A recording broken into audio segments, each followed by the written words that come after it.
You just finished a brake job, maybe a caliper or brake line replacement. You expect a firm pedal, but instead, it feels soft and spongy. That's a major safety issue.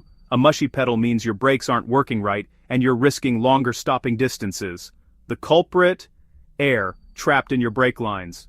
Unlike brake fluid, air compresses, so your foot's effort is wasted squeezing bubbles instead of stopping the car. The fix is simple. Bleed the brakes to remove every last air bubble. Bleeding restores the solid hydraulic connection your brakes need to work properly. This isn't just about performance, it's about your safety and everyone else's. Anytime you open the hydraulic system, bleeding is a must. It's the final step that turns a repair into a safe, reliable job. Don't skip it. Let's get your brakes back to full strength. Here's how to do it right in your own garage. Air in your brake system is a big deal because it ruins hydraulic pressure. When you press the pedal, you want instant, powerful stopping. Air bubbles act like springs soaking up force. Even a little air makes the pedal feel spongy. A lot can cause total brake failure. Anytime you open the system, caliper, hose, or line, air gets in. That's why bleeding is mandatory, not optional.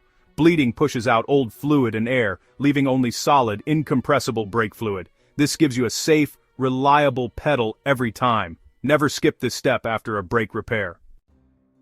Before you start, gather your tools: a box end wrench for bleeder screws, clear tubing, a container, and fresh brake fluid. You'll also need a jack stands, and wheel chocks for safety. Use a turkey baster to remove old fluid from the reservoir, and keep rags handy for spills. Brake fluid is corrosive. Wipe up spills immediately and wear gloves and safety glasses. Always work in a well-ventilated area, and double-check the car is secure before lifting. Never work under a car supported only by a jack. Use jack stands. Make sure the car is in park or in gear for manuals, and the parking brake is on.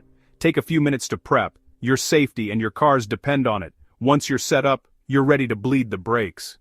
Preparation makes the job smoother and safer.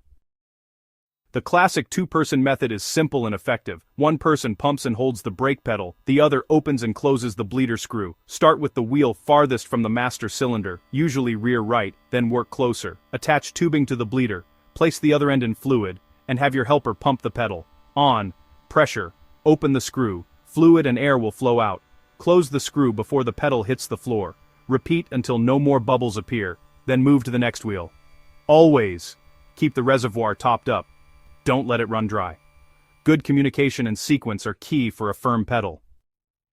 No helper? Use a vacuum or pressure bleeder. A vacuum bleeder attaches to the bleeder screw and pulls fluid and air out. Just pump, open the screw, and watch for bubbles. Grease the bleeder threads for a better seal. A pressure bleeder attaches to the master cylinder, pressurizes the system, and pushes fluid through as you open each bleeder.